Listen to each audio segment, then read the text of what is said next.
వచ్చినప్పుడు మీరు కూడా ఏం మాట్లాడాలి ఏం మాట్లాడకూడదని తెలుసుకొని వస్తే కూడా బాగుంటుందని కూడా చెప్తున్నాం. ఈరోజు వచ్చినది కేవలం పరిటాల కుటుంబం టార్గెట్ చేయడానికి, లింగమయ్య ఫ్యామిలీని పరామర్శించడానికి వచ్చినట్లు వచ్చి ఇంత రాజకీయం చేసి ఈరోజు జగన్ రెడ్డి కూడా వెళ్ళారు. ఏది ఏమైనా మా కార్యకర్తలందరూ కూడా ధైర్యంగా ఉన్నాం. ఎవరు ఎన్ని అడ్డంకలు వేసినా ఏది చేసినా కూడా ఎవరు కూడా భయపడే పరిస్థితులు ఇక్కడ లేరు అని జగన్కి కూడా నేను తెలియజేస్తున్నాను. తల్లికి చెల్లికి న్యాయం చేయలేని వ్యక్తి ఈరోజు నా మండలంలో జరిగిన లింగమయ్యకి ఏమి న్యాయం చేస్తారనేది ఒక్కసారి సూటిగానే ఆయన కూడా నేను అడుగుతున్నా. అన్న మా నాన్న చనిపోయాడు, నాకు న్యాయం చెయ్యండి అని 2 చేతులు ఎత్తి జోడించి ఒక సునీతమ్మ జోడించి అడిగితే కూడా ఆ తల్లికి నువ్వు న్యాయం చేయలేని వ్యక్తి ఈరోజు లింగమయ్యకి నువ్వు ఏం న్యాయం చేస్తావయ్యా అని ఆయన్ని కూడా నేను అడుగుతున్నా. ఇంకొకసారి ఎక్కడన్నా నువ్వు పోయినప్పుడు జైలు పలికించుకుంటూ ఎవరైనా చనిపోతే ఆ కుటుంబంతో ఏ విధంగా కూర్చొని పరామర్శించాలనేది కూడా తెలియని వ్యక్తి నువ్వు అని కూడా చెప్తున్నావు. ఎందుకు వస్తాయాలు నవ్వులు? చావు అయిపోయి 9 రేపు దినమంట. ఈరోజు తను కూర్చొని నువ్వు ముందర మాట్లాడుతూ వెనక నీ వాళ్ళంతా కిలకిల నవ్వుతారా? వాళ్ళు ప్రాణం పోగొట్టుకొని ఆ కుటుంబం ఏడుస్తుంటే నీ వాళ్ళు నీతో పాటి నీకు నవ్వేది తెలియదు, ఏడ్చేది తెలియదు, రెండింటికి సంబంధం లేకుండా నువ్వు అక్కడ కూర్చొని ఆ కుటుంబాలను ఆ విధంగా మీ వాళ్ళందరూ కూడా నవ్వుకుంటూ వాళ్ళని పరామర్శించేది కూడా అది కరెక్ట్ కాదని మరొకసారి జగన్ రెడ్డి కూడా తెలియజేసుకుంటూ, మా గ్రామాల్లో చిచ్చులు పెట్టొద్దు అన్నావు, పెట్టావు. ఇంకోటి మా కార్యకర్తలందరూ ఒకటే ఛాలెంజ్ చేశారు, నువ్వు వస్తున్నావు బీసీలను నువ్వు చెప్తున్నావు, మరి బీసీలు నువ్వు వచ్చినప్పుడు ఈ రాప్తాడు నియోజకవర్గం ఒక బీసీ అభ్యర్థికి ఇన్ఛార్జ్ ఇవ్వమని ఛాలెంజ్ చేసి మా బీసీలందరూ కూడా అడిగారు. కురువ కమ్యూనిటీకి సంబంధించిన లీడర్లు అడిగారు, వాల్మీకి సంబంధించిన వాళ్ళు అడిగారు. మరి నువ్వు అది చేసేకి నీ చేత కాలేదు, కానీ పచ్చి అబద్ధాలు చెప్పేక మాత్రం పాపరెడ్డిపల్లి హత్య లింగమయ్యని వాడుకున్నాడని ప్రత్యేకంగా కూడా తెలియజేసుకుంటూ సెలవు తీసుకున్నాను.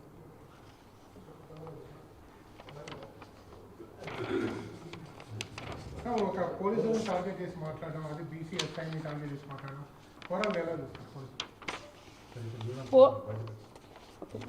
పోలీసుల్ని అదే చూడాలండి. ఎందుకంటే ఈరోజు జగన్ రెడ్డి వస్తున్నాడు, పులివెందుల ఎమ్మెల్యే వస్తున్నారని పోలీసులు కూడా రెడ్ కార్పెట్ వేసి ఆహ్వానించినారు.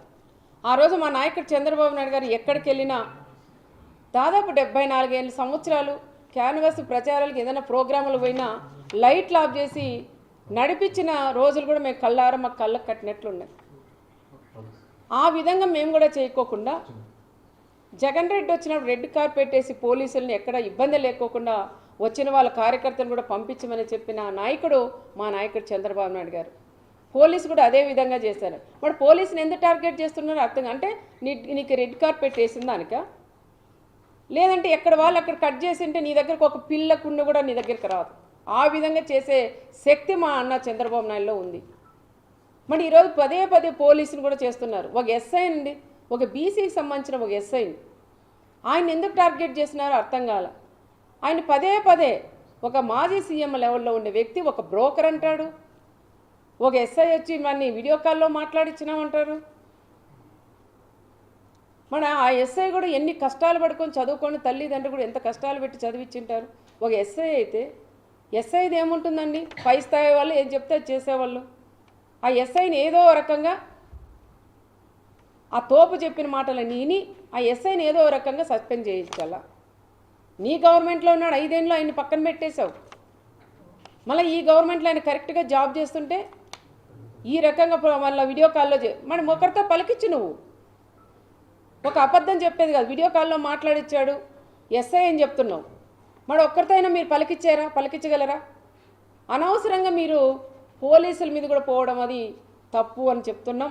ఇప్పుడైనా జిల్లా ఎస్పీ గారు కూడా పదే చెప్తున్న జిల్లా ఎస్పీ గారికి, మొన్న జరిగినప్పుడు పెనగొండలో అదే ఎస్ఐని డిఎస్పీని సిఐలంతా మాజీ ఎమ్మెల్యే తోపు ఇష్టానుసారం మాట్లాడినారు, అమ్మల్ని అక్కల్ని తిట్టారు.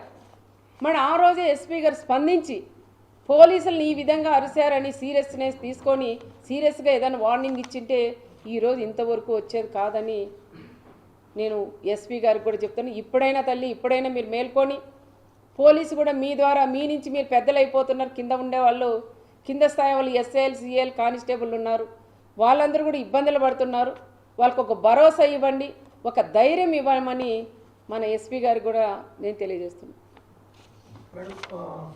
వచ్చి ఉంటాడు ఆయనేను వైసీపీ నాయకులు చెప్తున్నారు, వైసీపీ నాయకులే భద్రత లేదు మా జగన్కి అని చెప్తున్నారు. అంటే హెలికాప్టర్ ఏమైనా పగలగొట్టామా మేము?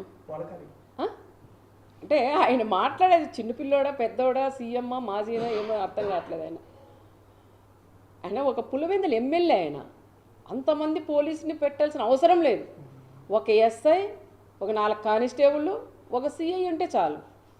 ఇంతమంది మా వాళ్ళు కూడా, మా డిపార్ట్మెంట్ కూడా అతి ఉత్సాహంగా 2 ఎస్పీ 3 ఎస్పీలని, డిఎస్పీలు, సిఐలు, అక్కడ చిత్తూరు జిల్లా, అక్కడ మన కర్నూలు జిల్లా, అనంతపురం జిల్లా మొత్తం పోలీసులు అంటే తెచ్చి ఒక ఎమ్మెల్యేకి మనం మేము వెళ్తుంటామండి ప్రోగ్రాంలకు, అంత ఇస్తారా మాకు బందోబస్తు? ఒక డిఎస్పీ, ఒక ఎస్ఐ, ఒక సిఐ, కానిస్టేబుల్ ఉంటే కూడా ఈరోజు ఆ ప్రోగ్రాం అయిపోయింది. ఇది అతి ఉత్సాహంతో మా పోలీసులు కూడా అతి ఉత్సాహంతో రెడ్ కార్పెట్ వేసి వాళ్ళని ఆహ్వానించారు. పోలీసులు ఎక్కడా కూడా వాళ్ళని ఎవ్వరిని కూడా అడ్డుకోలేదు.